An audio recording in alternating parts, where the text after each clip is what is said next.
ಓಂ ನಮೋ ಭಗವತೆ ನಿತ್ಯಾನಂದಾಯ. ನಮಃ ಶಿವಾಯ್. ಸಾಧಕರೇ, ಇವತ್ತು ಚಿದಾಕಾಶ ಗೀತೆಯ ದ್ವಿತೀಯ ವಚನದ ಬಗ್ಗೆ ತಿಳಿದುಕೊಳ್ಳೋಣ. ಈ ವಚನದಲ್ಲಿ ಬಾಬಾರವರು ಮನುಷ್ಯನ ಶರೀರದಲ್ಲಿನ ನಾಡಿಗಳ ಬಗ್ಗೆ ತಿಳಿಸಿದ್ದಾರೆ. ಬನ್ನಿ ಇದರ ಬಗ್ಗೆ ತಿಳಿಯೋಣ. ಸಾಧಕರೇ, ನಾವು ತಿಳಿದುಕೊಂಡ ಹಾಗೆ ಕಾಣುವ ಮನುಷ್ಯನ ಭೌತಿಕ ಶರೀರ ಅಷ್ಟೇ ಅಲ್ಲದೆ ಇನ್ನೂ 4 ಸೂಕ್ಷ್ಮ ಶರೀರಗಳಿಂದ ಕೂಡಿವೆ. ಬಾಬಾರವರು ಇಲ್ಲಿ ಮನುಷ್ಯನ 5 ಶರೀರಗಳ ಬಗ್ಗೆ, ಅಂದರೆ ಮೊದಲನೆಯದು ಅನ್ನಮಯ ಕೋಶ ಅಥವಾ ಸ್ಥೂಲ ಶರೀರ, ಎರಡನೆಯದು ಪ್ರಾಣಮಯ ಕೋಶ ಅಥವಾ ಪ್ರಾಣಮಯ ಶರೀರ, ಮೂರನೆಯದು ಮನೋಮಯ ಕೋಶ ಅಥವಾ ಮನೋಮಯ ಶರೀರ, ನಾಲ್ಕನೆಯದು ಜ್ಞಾನಮಯ ಕೋಶ ಅಥವಾ ಕಾರಣ ಶರೀರ ಮತ್ತು ಐದನೆಯದು ಆನಂದಮಯ ಕೋಶ ಅಥವಾ ಆನಂದಮಯ ಶರೀರ. ಅನ್ನಮಯ ಕೋಶವೆಂದರೆ ನಮಗೆ ಕಾಣುವ ದೇಹ ಸ್ಥೂಲ ಶರೀರವಿದ್ದು, ಈ ಶರೀರಕ್ಕೆ ನಾವು ಆಹಾರದಿಂದ ಪೋಷಿಸುತ್ತೇವೆ. ಅದಕ್ಕೆ ಅನ್ನಮಯ ಕೋಶ ಎಂದು ಹೇಳ್ತಾರೆ. ಪ್ರಾಣಶಕ್ತಿಯಿಂದ ಪೋಷಿತ ಪ್ರಾಣಮಯ ಕೋಶ ಮನುಷ್ಯ ಮಾಡುವ ಕಲ್ಪನೆಗಳು, ಆಲೋಚನೆಗಳು, ಭಾವನೆಗಳು, ನೆನಪುಗಳು ಮತ್ತು ವಿಕಾರಗಳಾದ ಅಹಂಕಾರ, ಲೋಭ, ಮೋಹ, ಮತ್ಸರ, ಕಾಮ ಇವುಗಳ ಸ್ಥಾನ ಮನೋಮಯ ಕೋಶವಾಗಿದೆ.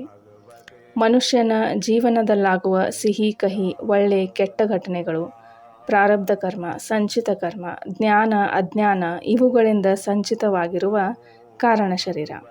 ಮನೋಮಯ ಕೋಶದಲ್ಲಿರುವ ಈ ಎಲ್ಲ ವಿಕಾರಗಳು ಮತ್ತು ಜ್ಞಾನಮಯ ಕೋಶದಲ್ಲಿನ ಸಂಚಿತ ಘಟನೆಗಳನ್ನು ಜ್ಞಾನದ ಪ್ರಕಾಶದಿಂದ ಭಸ್ಮಗೊಳಿಸಿದಾಗ ಪ್ರಕಟವಾದ ಜ್ಞಾನ ಸದಾ ಸಂತೋಷ, ಶಾಂತಿ ಮತ್ತು ಆನಂದಮಯ ಶರೀರದಲ್ಲಿ ಲೀನವಾಗುತ್ತದೆ.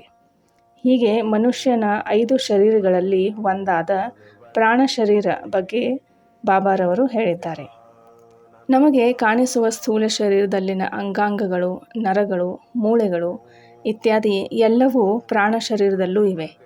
ಪ್ರಾಣ ಶರೀರ ಸ್ಥೂಲ ಶರೀರದ ಪ್ರತಿಕೃತಿ ಅಥವಾ ರೆಪ್ಲಿಕಾ ಎನ್ನಬಹುದು.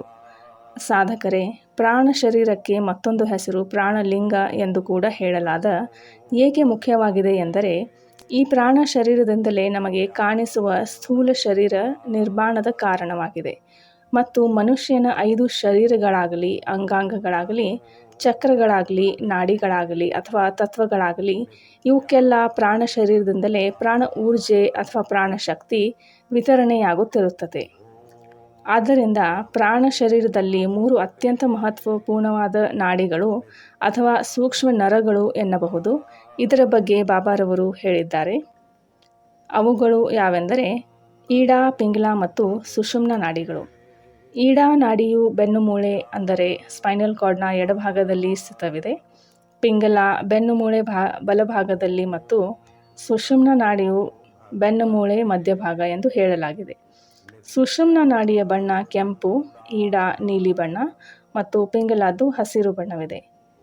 ಸಾಧಕರೇ, ಇಲ್ಲಿ ಗಮನ ಕೊಡುವುದೇನೆಂದರೆ, ನಮಗೆ ಜ್ಞಾನದ ಉನ್ನತ ಶಿಖರವನ್ನು ತಲುಪಲು ನಮ್ಮ 5 ಶರೀರಗಳ ಬಗ್ಗೆ ಸ್ವಲ್ಪ ಜ್ಞಾನವಿರಬೇಕು. ಇದು ಸಾಧನೆಗೆ ಸಹಾಯವಾಗುತ್ತದೆ. ಆದರೆ ಇದರಲ್ಲಿ ನಾವು ಸಿಲುಕಿಕೊಳ್ಳಬಾರದು. ಏಕೆಂದರೆ ಜ್ಞಾನ ಸಾಧನೆಯ ಉನ್ನತ ಮಟ್ಟಕ್ಕೆ ತಲುಪಿದಾಗ ಶರೀರಗಳು, ಚಕ್ರಗಳು ಅಥವಾ ತತ್ವಗಳು ಇವ್ಯಾವುದು ಕಾಣಿಸಿಕೊಳ್ಳುವುದಿಲ್ಲ. ಕಾಣಿಸಿಕೊಳ್ಳುವುದು ಕೇವಲ ಪರಮಾತ್ಮನ ಪ್ರಕಾಶವಷ್ಟೇ.